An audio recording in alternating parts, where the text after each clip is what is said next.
St. Anselm was an Italian Benedictine monk who lived during the turn of the 12th century. On a previous episode of this podcast, we discussed the life and rule of St. Benedict of Nursia, the founder of the Benedictine order on the Italian peninsula. Anselm became the leader, or abbot, of a Benedictine monastery in Bec. That's in Normandy, France. William the Conqueror of Normandy famously invaded Anglo-Saxon England in 1066, firmly establishing what would become the Plantagenet dynasty for the next 4 centuries in England. Anselm, the abbot at Bec in Normandy, made several trips across the English Channel to oversee monasteries in England in service to King William I and Archbishop of Canterbury, Lanfranc. In 1093, Anselm was enthroned as Archbishop of Canterbury at Canterbury Cathedral, a position he held until his death in 1109. Anselm's time as Archbishop was plagued with political controversies and even exile, as he often butted heads with the kings of England over the extent of royal power into ecclesiastical affairs. The most significant controversy of Anselm's day was the matter of lay investiture. In other words, does a layman, such as a king, have the power to invest clerics with spiritual power by bestowing upon them the ring and the crosier? In other words, the shepherd's crook that bishops carry as a sign of their spiritual authority in the church. Does the king have the power to do this, or is it the church, represented by the Pope, who alone could invest such power? Anselm saw the attempts made by secular authorities to bestow spiritual power to be a usurpation of ecclesiastical authority, and consistently resisted the king to his own detriment. Anselm's importance to us today is not so much his political struggles with the English kings, but for his contribution to Western philosophy. Anselm is considered the father of medieval scholasticism. If he were alive today, we might think of Anselm as a rock star in the Christian apologetics community. Anselm wrote works articulating arguments for the existence of God, as well as for the satisfaction theory of Christ's atoning death on the cross, which would be developed further during the Protestant Reformation. For those who have not done so, reading Anselm is a real delight, as he logically constructs arguments employing scripture and reason, believing as he did that faith and reason served complementary rather than conflicting roles in arriving at truth. To paraphrase Anselm a bit, and to juxtapose him to the later Enlightenment philosopher René Descartes, who famously said, "I think, therefore I am," Anselm would have said, "I believe, therefore I think." Though not a native of Britain, Anselm's thought was extremely important to the development of Western theology in general, and the theology of the English Church in particular. Today, on the Canterbury Trails, we seek to dig a little deeper into the thought of St. Anselm, with our guest, Dr. Tom Price. Welcome to Canterbury Trails, a weekly walk through the faith and culture of our Anglo heritage. O Lord, our Heavenly Father, England is first and foremost for us a home. That which we are. Thought not, fear no darkness. One equal temper of heroic hearts. grant that all our doings may be ordered by thy governance. It's the man who's only thinking about doing a good job or telling the truth who becomes really original. Made weak by time and fate, but strong in will. And then all the host of Rohan burst into song, for the joy of battle was on them. To strive, to seek, to find, Through Jesus Christ our Lord. and not to yield. You have got to be happy in those quiet moments when you remember that you are alive. Amen.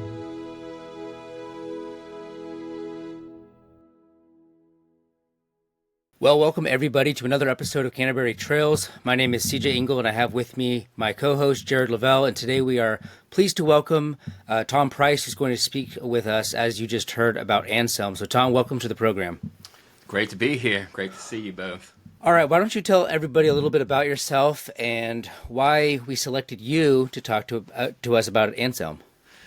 Well, firstly, I am a teacher. I teach theology, Christian ethics. One of the places is at Gordon Conwell Theological Seminary. I also teach at a few smaller colleges, and I also teach a bit of philosophy, social ethics, bioethics, anything that trains through the theology, philosophy, ethic domains I teach.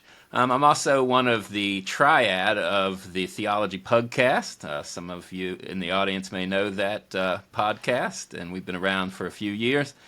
And think that I was picked because, on the one hand, I have a little bit of affinity towards the Anglican tradition, being that I am Anglican. And secondly, I'm a theologian, so anything that has influenced that tradition is of deep interest to me and has definitely been part of shaping my own vision of things as a Western Christian. Well, And if I could just butt ahead. in and add why I chose Tom is because I find Tom's discussion of all things late medieval and early modern philosophy and theology really fascinating. So I'll throw that out there as just a compliment. I always learn something new listening to Tom, either at our conference last year where he was a keynote speaker, or on the podcast, on the theology podcast. So I always appreciate your discussions on influences of the Renaissance and the Reformation. So I thought especially you'd be a good one to talk here today about Anselm, for what that is worth. That's kind, thanks. Well, good. Well, Jared mostly, gathered together a series of questions to talk through, but I actually wanted to kick things off maybe a little bit more basic. When we hear about the most famous metaphysicians of the Catholic tradition, you think of names like Augustine and Aquinas, Irenaeus maybe, but Anselm's always up there. So give us a sense of the weight that he bears on Christendom and why he has such a sustaining power. Yes, I think one of the ways in which we can get a bit of purchase on answering that question is that we can look at the way in which he's positioned in the history of the West and the contribution he makes. He's positioned in a way that he is the first voice after a long shutdown of philosophical discussions in the West. You're really talking probably Boethius around, 6th century, am I right? Mm-hmm. And you're talking 11th century before you have developments in the West on deeper investment in the philosophical implications of the faith. And so there was, there's a lot of reasons for that. We don't need to go into the history. I mean, one would be the fact that you had, roaring tribes in Germany going around attacking monasteries and churches. So it's hard to develop out your ideas in peace when there's a lot of threats to you. So there was just a lot of history in between that. But Anselm shows up at the scene in a unique way because there was, all the way up in Ireland, if you will, they had translations. I think it was Duns Scotus I can't even pronounce the name. Ariunga. I'm always bad with that, pronouncing that name. But anyway, here is a figure who was an oddity, had very weird philosophy, but was translating certain works because he understood the Greek language that brought them back into the flood of Western thinking. And some of this material ended up bringing back dialectic and argumentation and the different ways in which we can use dialectic and argumentation in the service of faith. And so eventually, Anselm is off on a path seeking understanding and ends up at the Abbey, as you mentioned, and ends up being a student of Lanfranc, and basically learning that there is a place for reason in faith. And Anselm's so excited about it, he runs with it full vigor, probably more complete than anyone around his circle, and definitely has been known for that. But it is not the kind of embrace of using logic and reason and rationality in the way a rationalist would do it. It is, as Jared mentioned, a utilizing of these gifts and tools in the service of faith, unpacking the intelligibility of the Christian faith. And I think the staying power is the fact that we are we're creatures endowed with reason, and there is something missing if we put all the emphasis on just feeling or will without the appeal to our fully integrated nature, which is also rational. And so I think what Anselm is able to do is make prominent something that may have up to this point not been made prominent. And even if his arguments are not fully satisfying, they nevertheless set a path out there in which we fully integrate the intelligible dimensions of our faith in combination with the rest of it. And so I think that is one of the staying powers of Anselm, the fact that he wasn't afraid to go there and unpack as rigorously the inherent logic in our doctrinal beliefs. So St. Anselm is known as the father of scholasticism, or certainly a father of scholasticism. I don't know if Aquinas would want that title. Aquinas, of course, comes later in the 13th century. But yep. So it may be appropriate to give Anselm that title, the father of scholasticism, which is really an important methodology toward defining the faith and uncovering truth throughout the Middle Ages, even into the early modern period. But scholasticism is a word that in the modern world is often impugned, often has negative connotations, something along the lines of, splitting hairs too much in theology. Maybe, some evangelicals might say it's head knowledge instead of heart knowledge, or something like that. And in order to get at some of these issues we're going to talk about in Anselm's theology and his philosophy, I think probably a good place to start would be with his scholastic method. So let's get a good definition of scholasticism and what the implications of that are and what that entails, so that maybe we can use that going forward in talking about his apologetics. So what is then scholasticism? Is this a good thing? Is this a bad thing? And why is this important to the development of medieval theology? Yes, and I'll probably give you my best kind of summary answer to that in a way, and maybe you want to fill in some of the details to that. But for me, when I think about the scholastics and scholastic contribution, we're talking about a school of thought or a thread, a tradition of thought that really put a lot of highlight on methodology, and methodology that includes a strong emphasis on human reasoning, logic, and argument. This is what I think most people have come to mind when they think about the scholastics, that there is a rigorous maybe embrace of Aristotelian categories and processes of reasoning, and reducing all things down to their logical first principles, and then kind of arguing everything to their kind of implied logical conclusion. And so this is run across the board, and everything is sort of highly ordered, highly coherent after it is ordered, and you could say in a way they were the first strong systematicians in a way of creating a comprehensive, rational, ordered picture and using the vigors of method and logic to carry it out. Now, there's more to it than that, but I think that would be I think what comes to mind when most people think about the scholastics. You may want to fill in a bit more there.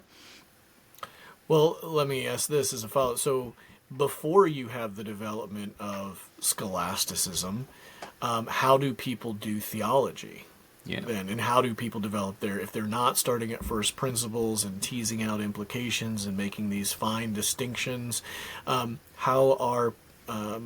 is there any system to speak of in Christian philosophy, or is there any coherence? What would be the method, if there is one, preceding scholasticism? Yeah, so probably dealing the first, I think, theologians that we can see, probably the early fathers, you do see an appreciation for the mind and its place in theological argument. There's a deep investment in exegetical reasoning, but this is kind of just jumping into especially the biblical text and drawing out the deepest intelligible ways of articulating that text. But you don't see it in the kind of rigorous, systematic way in which you begin to see it in scholasticism. You're usually dealing with a lot more occasional writings, and you're also dealing with the fathers with a lot of first-time stumbling into certain territory. And so you get a kind of sloppy mix, and you see quite a bit of it, of interacting with biblical material as they try to unpack its distinction logically from the errors that bad reading of the biblical text sometimes has lent itself to, but also the way in which logic and reason can help show how the Christian truth in Scripture differs from the Judaism that it came out of, but also against the various options within philosophy. So you don't have it so systematic, and I imagine if the Church Fathers did have someone give them a systematic plate like we get from a lot of the medievals, they would have ran with it because they would have found it very helpful. But they were the ones who gave us the first steps. You have different emphases in the Fathers. You have some that put a lot of emphasis just on the kind of will and the way in which, we call this voluntarism later, the way in which our will conforms to God and we begin to see as our will is conformed. But you also have other strands that put a lot on the combination of the intellect and will. You see someone like Augustine, who you could still call maybe a voluntarist in some sense, but not the kind of late medieval kind. Augustine would be one that balances love of God and the intelligibility of the divine mind. So you have threads or seeds, if you will, in the Fathers, but you don't really have a technique or a method to bring this out more completely. And you do start to see it, again, with Boethius. You start to see some of these things take more shape, but then there's just a long lull. And then there's the discovery of certain ways of approaching these texts and a readiness to unpack the intelligibility that's sort of waiting to be discovered. So whether you see that as an outgrowth of what the Fathers were up to, or some would see it as taking a bad turn. Maybe the Eastern would look at it that way. But I think the faith has always tried to balance two things, the will and the volition with the mind, and the fact that we are holistic creatures, and both of these need to be there. Scholastic method at its best tries to balance those without letting will override mind or mind crush will. Jared mentioned that there were negative connotations among Protestant Reformers. Maybe that's more of a modern thing. Mm-hmm. But it's funny because if you think about the people who describe themselves as Protestants today, they're very propositional. They like the systematics. They're the ones that are most likely to have a systematic theology at their fingertips. Yeah. So how would you explain that disconnect?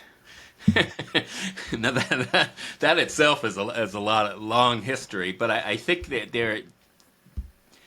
there are a lot of ironies that sit in that kind of criticism and yet embrace of. They owe everything they have to the very tradition in which they see themselves as sort of reforming and sometimes over against. And I think just the fact that they're looking for this kind of, like you said, propositional, intelligible exposition of the faith that utilizes reason, which it does, but it thinks it can kind of get a hold of that sometimes without having ever had Aristotle or someone else show up in the world. And because of that, they think they could sort of dispense with their connectedness to the traditions that really do underwrite what they do. I think one of the things is you had a strong emphasis on voluntarism enter into the late medieval picture that basically, I always argue, shrunk our conception of God and basically didn't balance divine will and divine intelligence in the healthier ways that a lot of the medieval scholastics did. And this is why we have really, we actually have, the whole West has become a polarity of that product. I mean, just to be simple, you can look at kind of the postmodern will to power is running with the voluntarist strand, where intelligibility is nothing more than just basically an epiphenomena of will. And then vice versa, the rationalism that basically becomes so instrumental that everything about our extended reality beside that, even our will, somehow is less than human and can be manipulated and directed. And so we have that happen. But the evangelical world and certain reform strand in particular, I think there is a certain piety in trying to say that what we have, first and foremost, is something that unless your will is right and has received it the right way, you have no chance of being able to reason about it in any sound way whatsoever on the extreme end, or very limited ways on the other. And this is very different than Anselm, because what Anselm would say is, on the one hand, yes, this is faith-seeking understanding. And Anselm brilliantly will talk about faith is, if you will, that purifying factor. It has, I think the way he puts it, you need humility in faith to reason the right way and see things clearly. You need to basically wean yourself off of these kind of fleshly imaginations. In other words, we need to kind of be weaned from our idols, as later theologians will say, and our desires need to be purified. When we do that, we begin to see, in a good Platonic fashion, more fully, the light more completely. And this is a work of grace all the way down. But what Anselm would say then is, but this does not mean that when I share that intelligible light with someone who doesn't know it, that they don't have a capacity to understand or follow its logic. He would argue they absolutely do. Why? Because it is reasonable. It isn't simply reasonable because my will has made it so. It's reasonable inherently because this truth is bound up with a God who is fundamentally reason itself and the ground of all reason. And so there is an inherent intelligibility within the doctrines of faith, and we have the capacity when we see them and embrace them to articulate them in arguments that become an effective means of apologetic and witness. So anyway, I don't know if I answered your question there, but I at least brought it back to the way I think Anselm would have thought about that, is that there's no split between what I think some of these people want to talk about, is that we have revealed faith and revealed truth, and there is a converting experience that helps us embrace and see that more fully. But on the flip side, this doesn't mean somebody who doesn't have that faith or hasn't received that deposit can't know and understand it intelligibly. Yeah, in other words, you don't need to adopt a complete worldview before you can understand in rational discussion or observe phenomena in nature that do reveal some sort of truth, right? So it's not just getting, once my will is all, correct and I've got the proper lenses, then I can understand and make sense of reality. But these things work in tandem. Yeah. And while it's true that the more light of special revelation, the more my thinking is sanctified, the more fully I can see and understand the implications of the world around me and the law of nature and all of these things.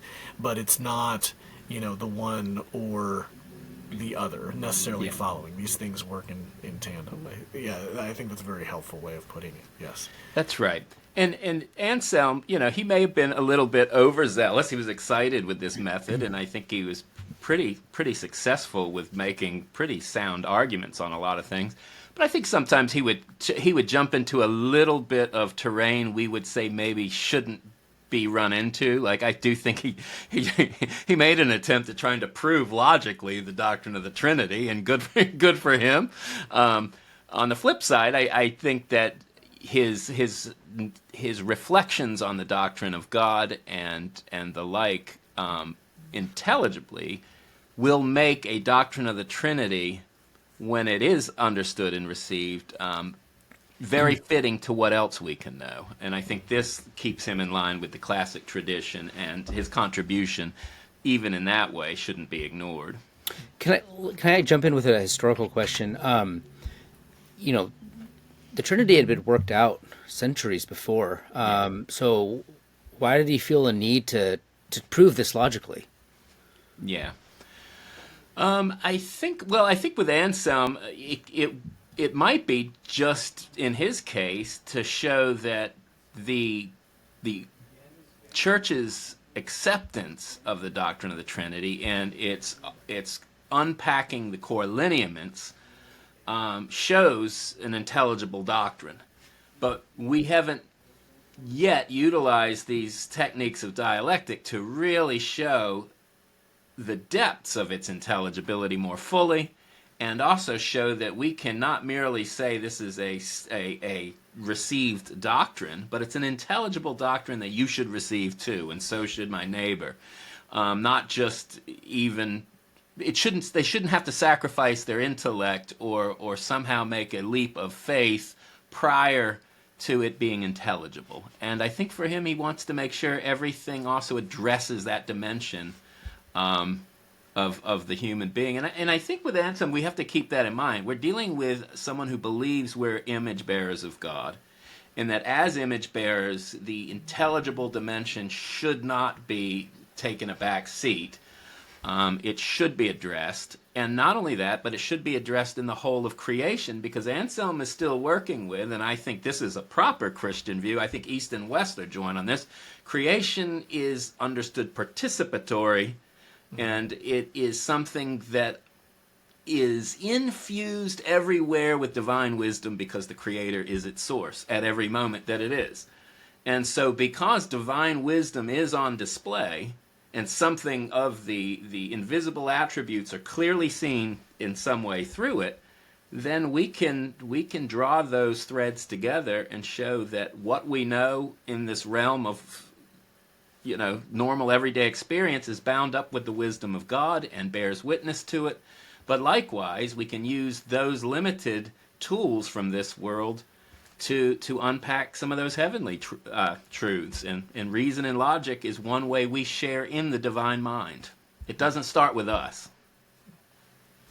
So I mentioned in the open that Anselm was something of an apologist of sorts, and sought to articulate arguments for God's existence. And most famously of his arguments is what we call the ontological argument for the existence of God.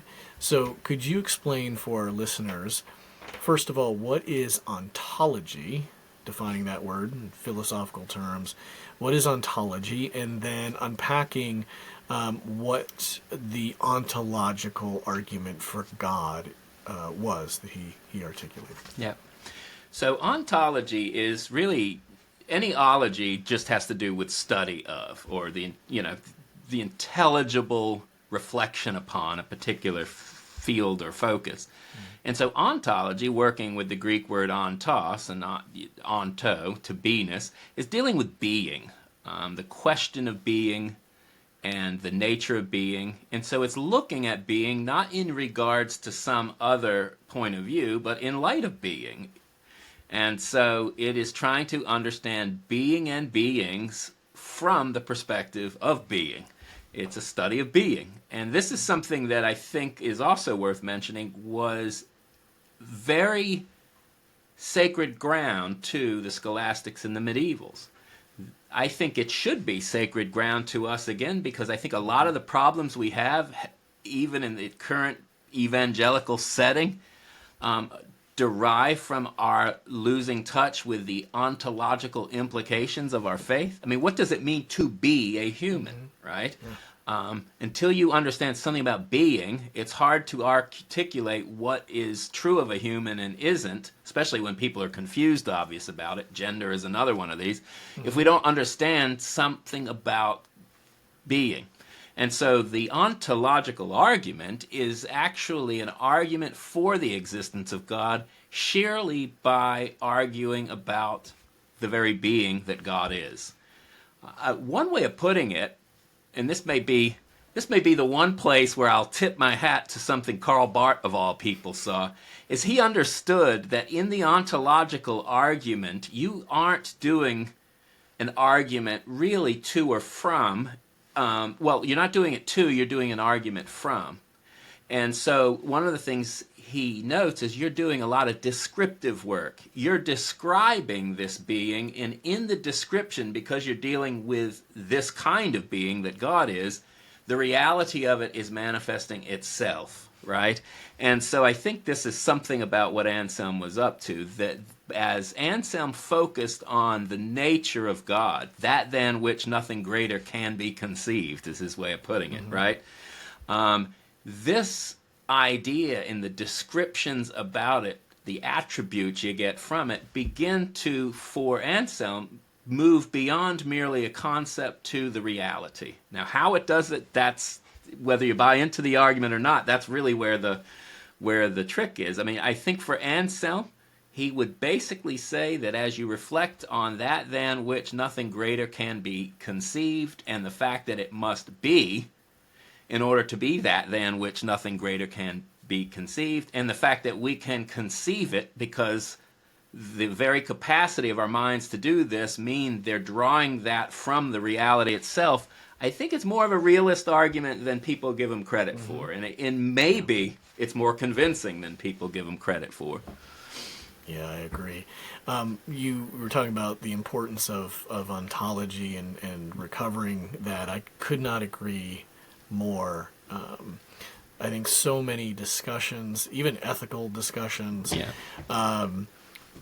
revolve around, what we can kind of get away with without violating a scriptural reference. Yes, So many in the realm of ethics I've seen, it's, do you have a Bible verse that says I can't do this? Yeah. As opposed to having a creational worldview that is, and I don't like using worldview a lot, but there I let it slip.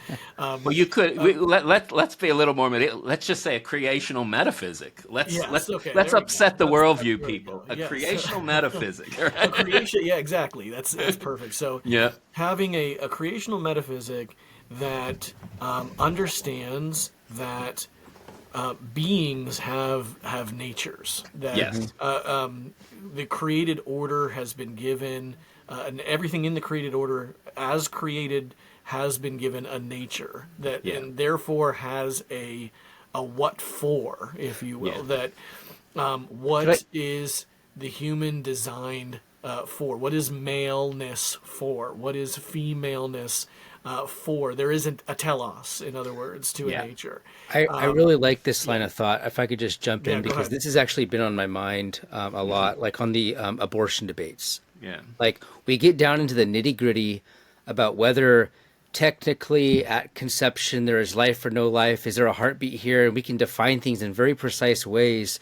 But if you just step back and look at what is the purpose of a woman and what is the purpose of a man, and you look at things from that angle, then the duty that we have to bring forth life into the world becomes so clear, and then you can have an ontological ethics that really plays into this, and you don't need to get into these scientific microscopic and very technical rationalist debates about it. I mean, if you can just step back and think at a metaphysical level. That's right. I think there's a rich strength in drawing upon the gifts that these medieval thinkers set forth. They may not have put them in the package we would put them in. Maybe we need to be putting them in more of what they say. But what they give us is a set of ways of thinking about this that don't get us stuck in certain places. Like you said, a Bible verse or not for this, whether I can or can't, that kind of negative freedom or where the boundary or limit should be. And then the flip side of endless debates at what point the potential human has moved from being really human to not really human.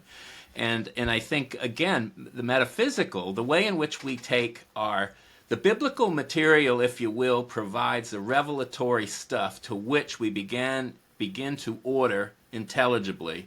And as we do, we realize with Anselm that the top of that, no matter how you put it, is the ultimate reality that is the source of all things. We're not far from St. Paul there, the one in Romans, from whom, through whom, and to whom are all things. I mean, can you get better than that metaphysically? We're talking about, the ontological first principle, the one from whom, the ontological sustaining principle, right, the one through whom, and the teleological principle. We can't get more teleological except for with Aristotle.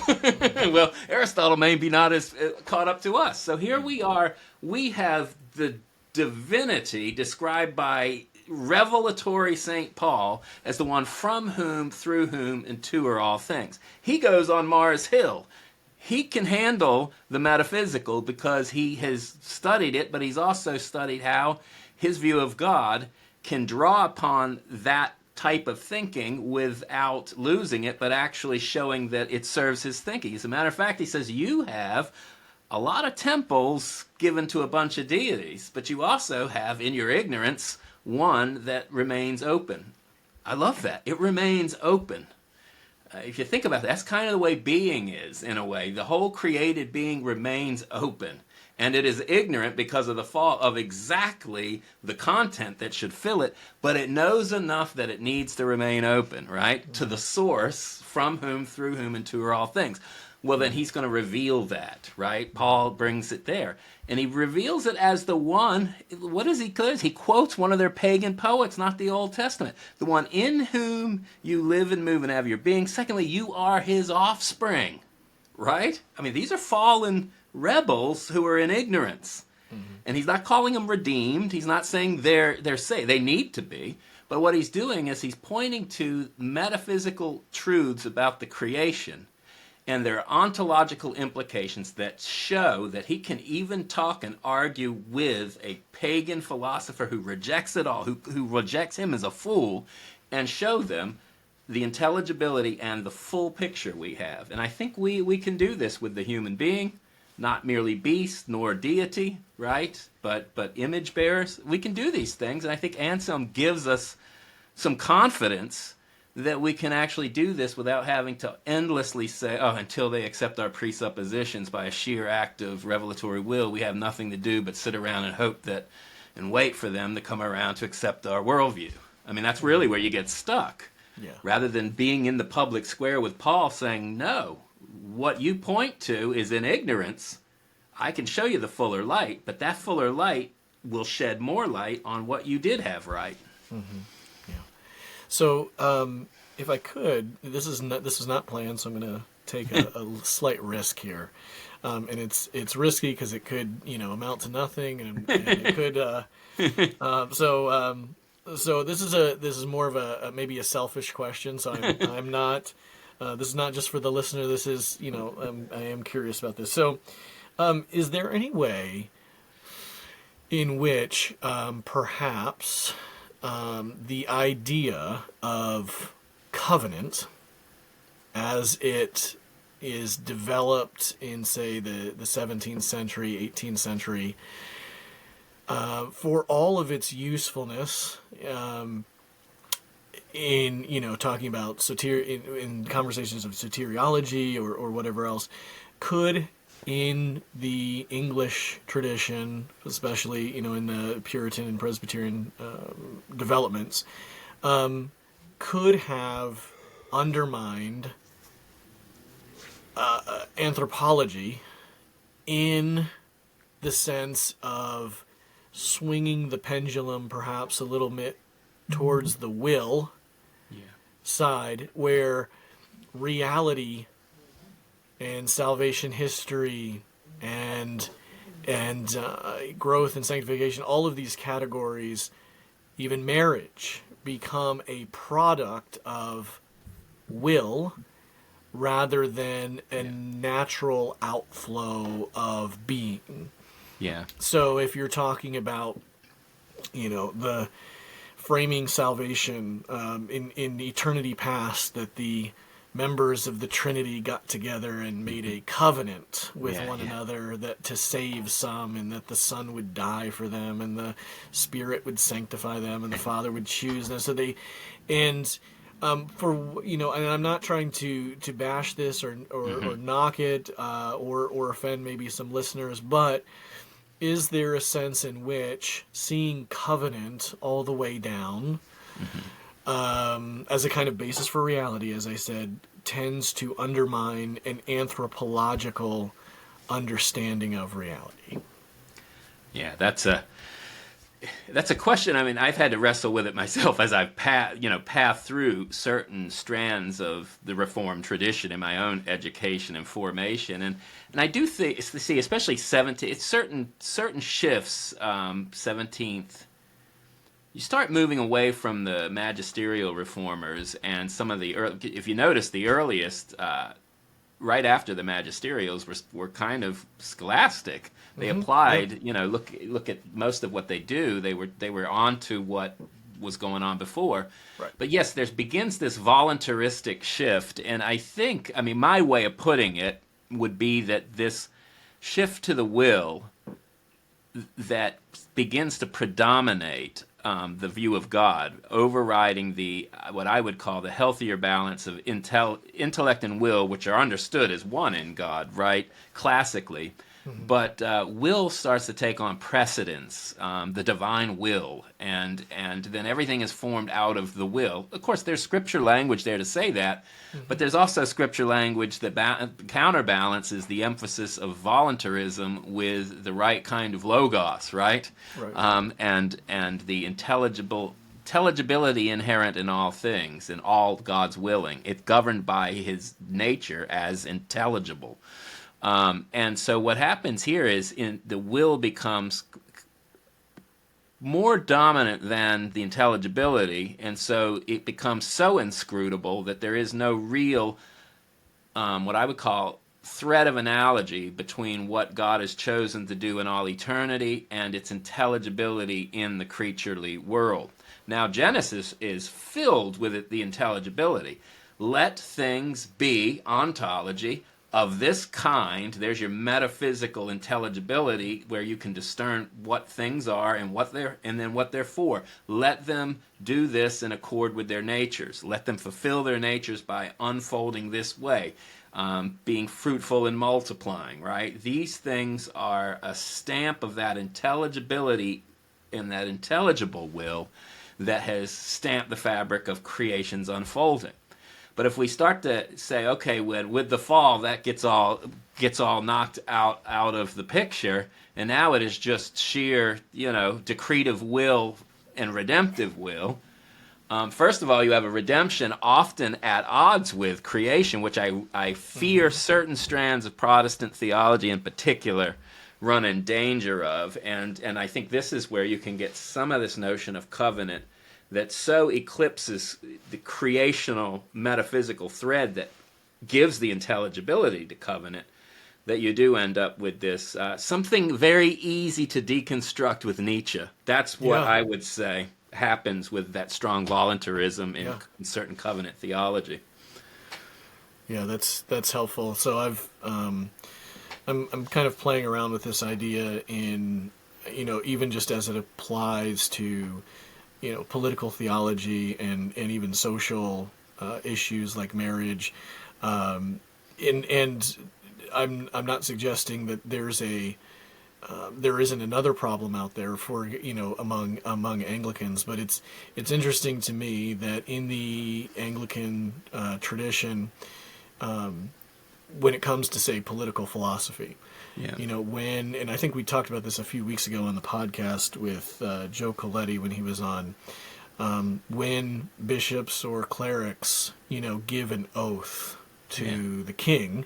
Yeah. Well, your oath is your oath, right? Yeah. You don't rely on, well, there's this implicit covenant there and the king broke something in the covenant, therefore I have an exception clause, so that means I can overthrow the king now.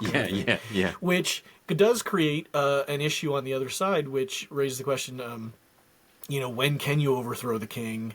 Do you just sit there and take abuse? Where do you get your resistance there? So I'm not saying that there aren't issues to address on the other side, or you just have to, take the beating from the king and, just sit there as he, but the idea of the idea that you're bound by your oath. So you have the non-jurors in the Anglican tradition who it was a conscience issue that just because the king's Catholic, that means I don't have to honor my oath anymore because I got this escape clause because it's all a covenant. Society is a big covenant. I imposed my will on the covenant. They violated the covenant. It's a big contract, and I found my out clause.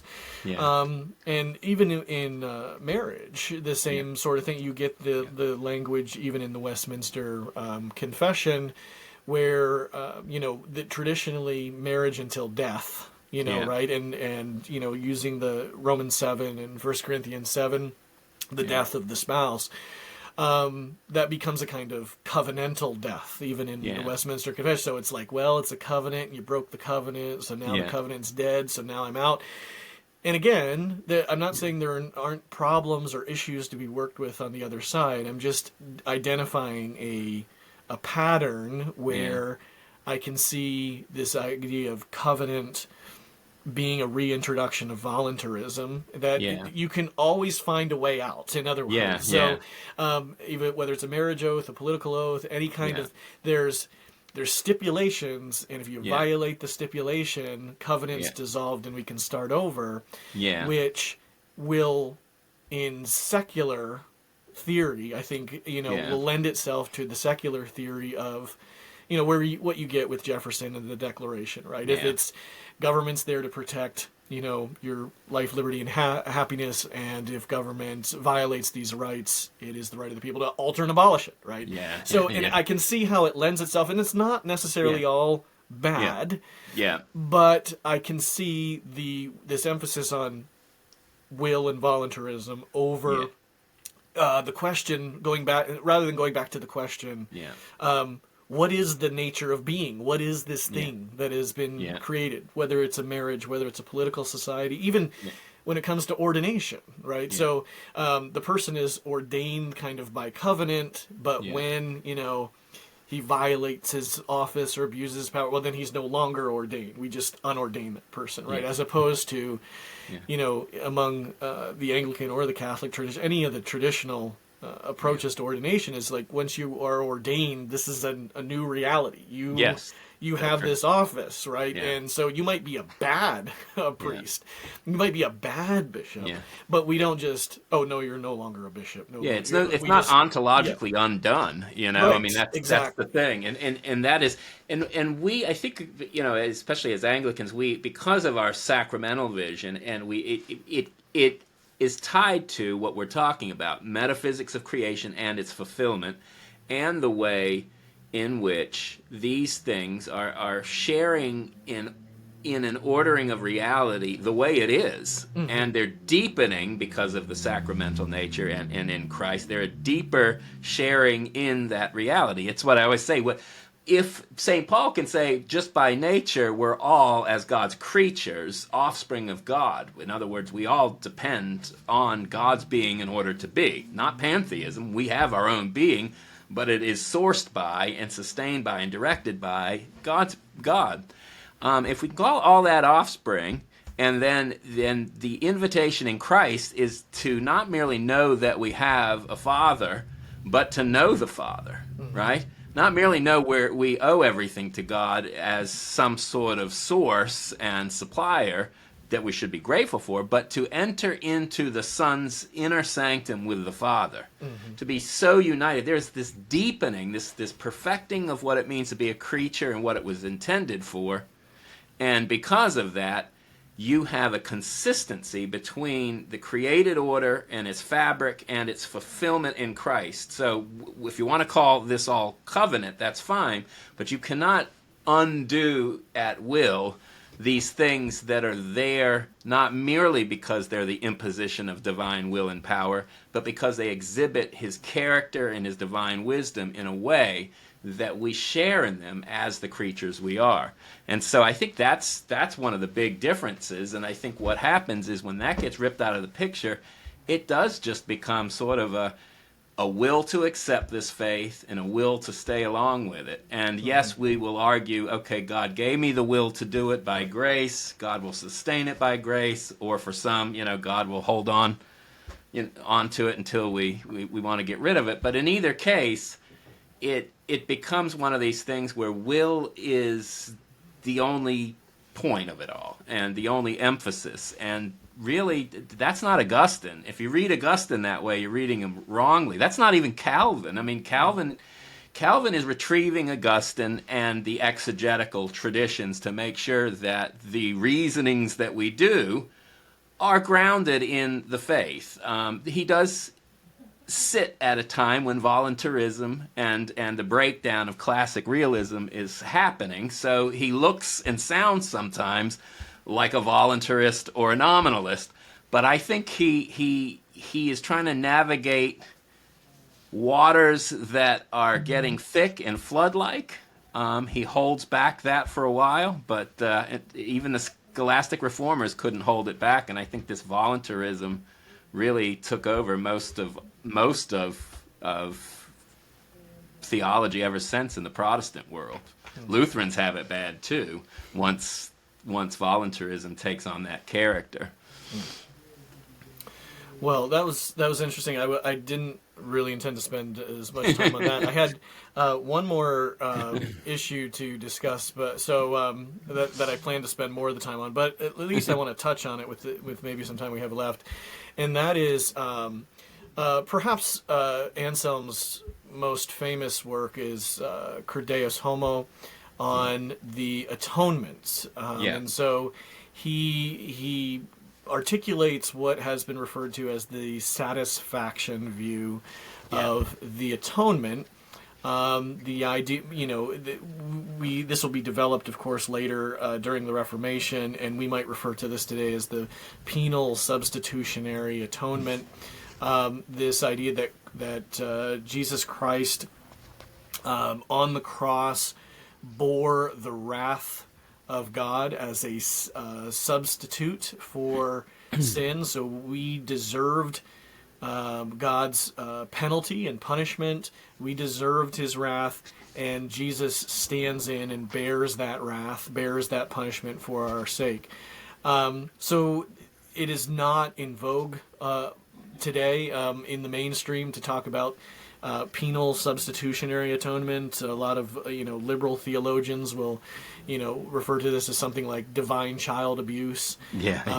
And so this definitely also differs from an Eastern view of the atonement, which is more about purification and cleanliness as opposed to substitution for punishment. So if I could ask, with that premise, a kind of cluster of questions here, what is Anselm, or what existed prior to Anselm's articulation of substitutionary atonement or satisfaction theory of atonement? What's the main way this was articulated, maybe in the early church, or just in the early Middle Ages? What is it that Christ accomplished in that view? And then, how does Anselm get there, build this argument in Credeus Homo for a substitutionary kind of atonement. And is it worth defending? It's definitely the view of the Western Church by and large, and whether Protestant or Catholic might be articulated slightly different ways there, but overall we take in an atonement view. And so is this worth defending? Is this a good job that Anselm has done in articulating what the Bible teaches? Yeah. Oh, wow. I'll try to do. We could probably do a few shows on each of these, but I'll try to do it. I'll try to do justice to use good Anselmian language. I'll try to do justice to that question. I mean, I think if memory recalls, I think one of the predominant Western views of atonement that was fashionable up to this point was ransom theory. In particular, you have different in the East. You have something different. And some of that Eastern thought did impact the West, and of course still was in stay. But the ransom theory that sort of, basically the devil got a hold of us at the fall, and is holding us captive, and God is going to send Jesus, his son, basically to get us back, to pay the ransom, pay for our, with his life to get our lives back. And Anselm, didn't think the devil needed, that God needed to pay the devil anything. and so he thought that was problematic. But I think the tendency was, I'm trying to think of what is the famous painting of that with basically paints Christ on a mousetrap, if you will. It was sort of to present how for God this was no big deal, even though it was a big deal for us, this theory. Basically Christ being crucified on a mousetrap, it was not meant to put the cross down. It was basically to say that for God this was no big deal. I think that would be worrisome for a lot of people to say that the humanity of the one who is truly God and truly man really didn't have a deep place in this. And I think that if anything, Anselm and the tradition that grows with it wants to say, wait a minute, the suffering Son united to the eternal Son, the suffering servant united to the eternal Son in one person, is undergoing something on our behalf that is costly, and giving us something of his riches in return that we don't deserve. And this of necessity for Anselm needs to be done because God's very justice is at stake in our very salvation.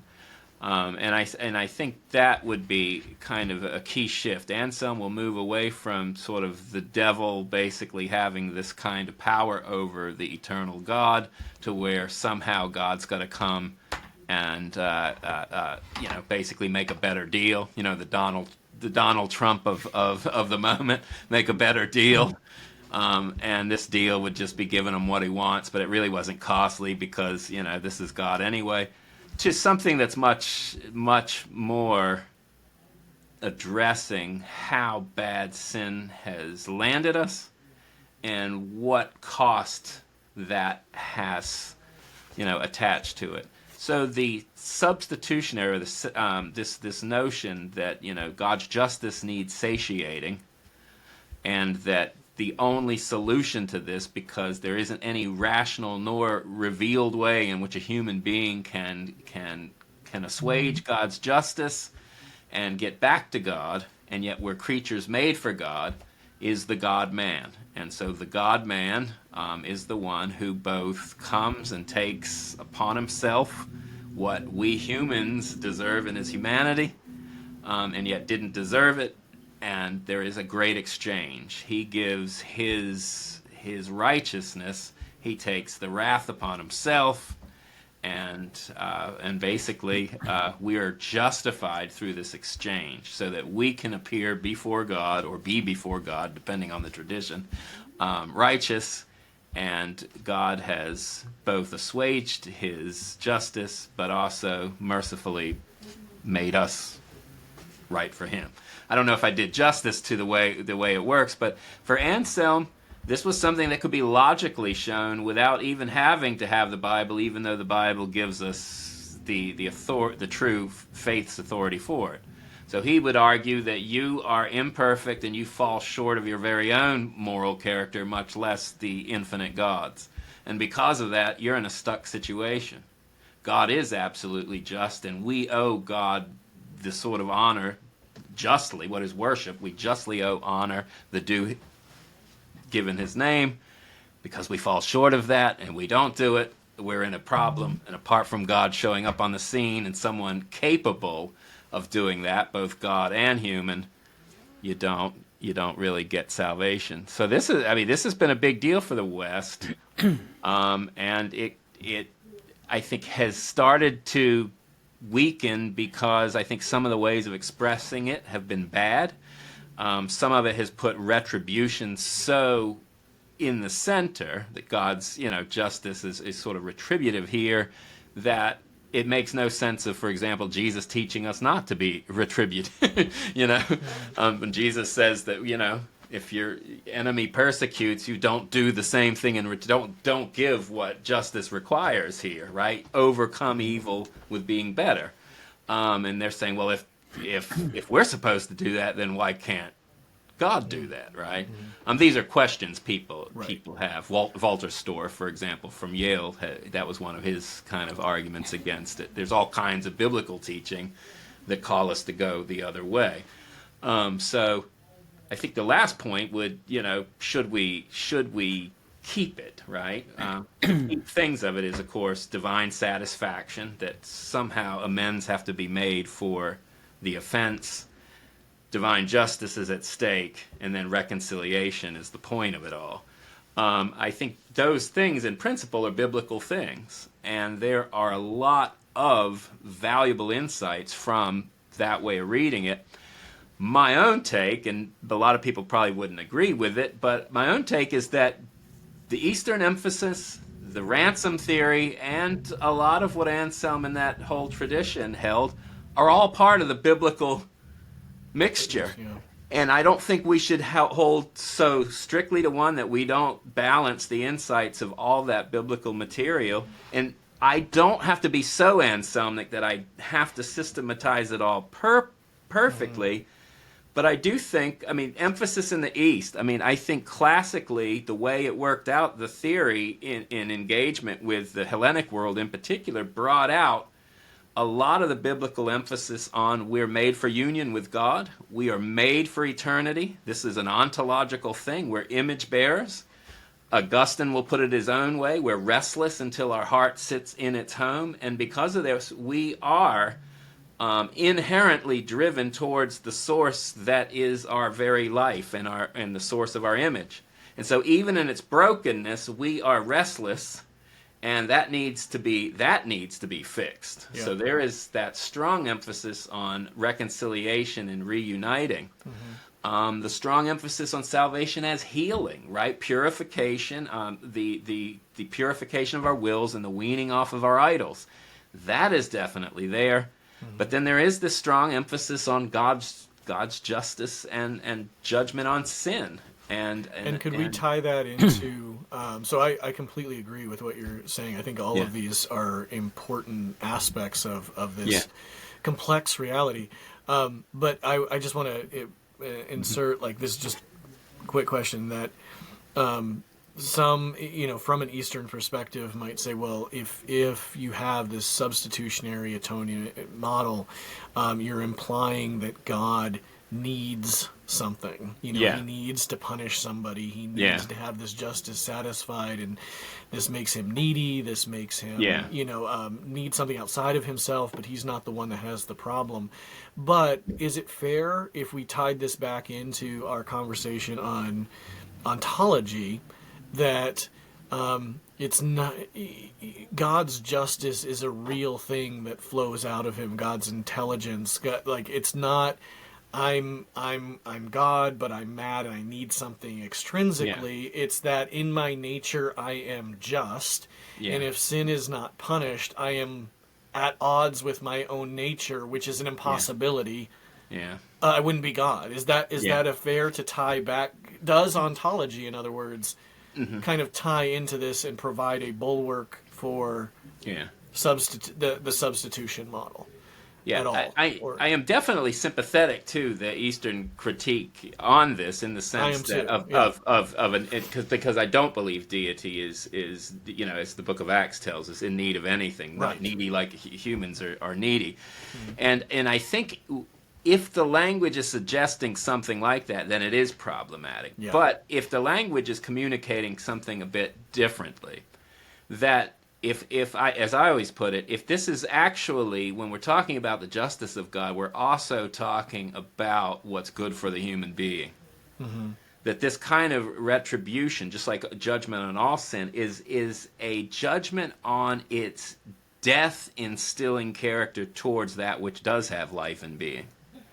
And if we're dealing with the death of death and the judgment of death, rather than punishing a bad child, giving him a very hard eternal spanking, then I think that we're closer to, I think, what would be dealing with what you're saying, the kind of ontological significance of what sin and evil are doing in this picture, not because it is somehow throwing God off course, but because all of creation is so made for life, and the only way to heal and free it is take care of that which is genuinely being destroyed or deformed and of eternal significance.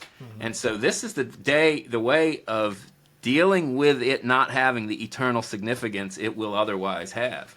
And so it is a punishment really it's really putting to death sin. It's not about just the justice of God is dealing with the fact that we are bound up with that sin, and therefore it affects us and we're guilty of it. So that's where it gets more complicated. But I think there are good and bad ways to put it, and I think the East at least should chasten us to put it in better ways. Yeah, no, I agree, and that was really helpful, and that's what I was aiming at, is the kind of trying to synthesize these ideas and approaches. So that was very good.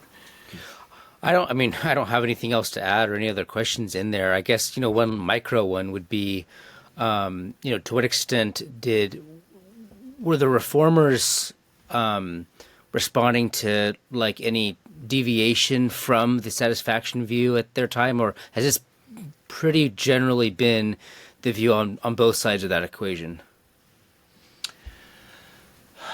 Yeah, that's a very, very good question. It's been a while since I kind of followed the history of that through, but I do know that the trend was there to really run with a lot of. Well, let me back up. To the magisterial reformers' credits, they were exegetically driven people. So no matter what models they were working with, they still needed biblical material to source their theological convictions. And so where you see that kind of emphasis remaining and emphasized, they give their biblical reasons for it, and then their theological reasons from there. But I think sometimes they're a little shallow in what they reject. I think sometimes, sometimes it can be, this verse doesn't support this, so this theory completely has to be bonkers and have no importance. And I don't think they had a lot of challenge, from voices that could articulate a different picture like the East at that point. And so they were just reading the Fathers in light of how it basically shared with what they were finding there, and that's fine. There's importance for that, but they tended to deal a lot with the rudiments of the justice of God, the holiness of God, the perfection of God, and this strong sense that sin is not just a kind of breaking down of that relation, but is something that has to be dealt with in legalistic terms. And I think they carry the West very much in their. Well, I guess specifically what I'm driving at is the satisfaction view is something that was basically held by both Roman Catholics and the Reformers. Yeah. And so there was no need to recover that or something. That's right. It was pretty much, it was carried.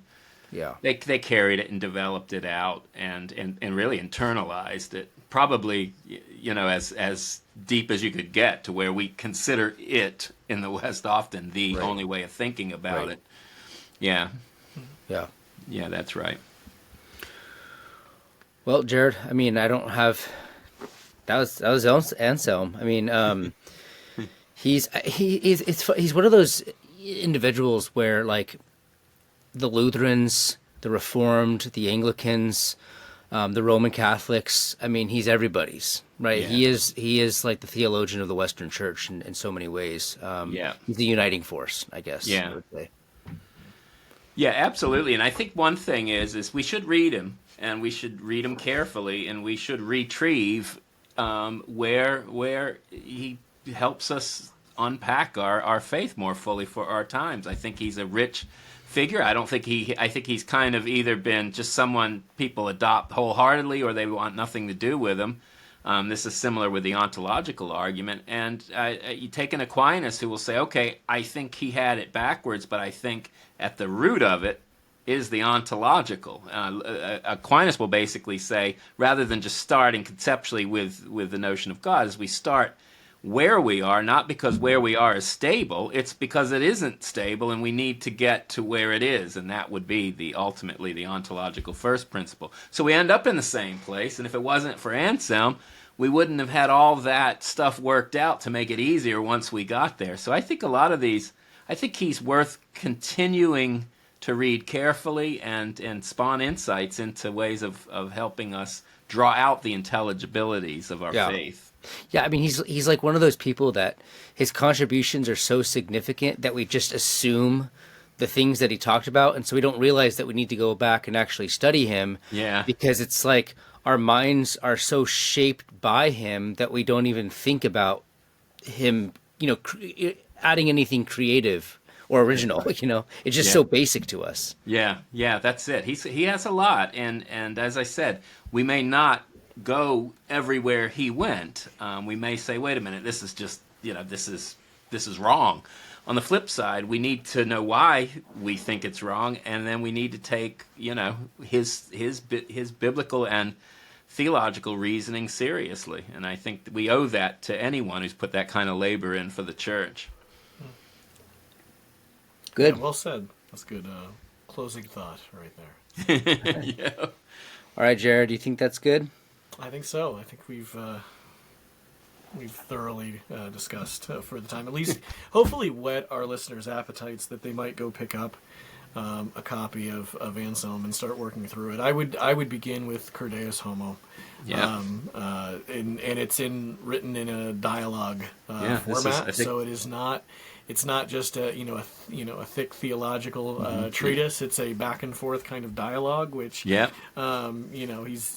engaging and asking his listener, does this follow? Do you understand that? Yeah, okay. Now let's go on to the next step. So it's very logical and I think rewarding. So good. Yeah, it's a good place. All right, everybody. Well, thank you for listening to another episode, and we will see you in another week.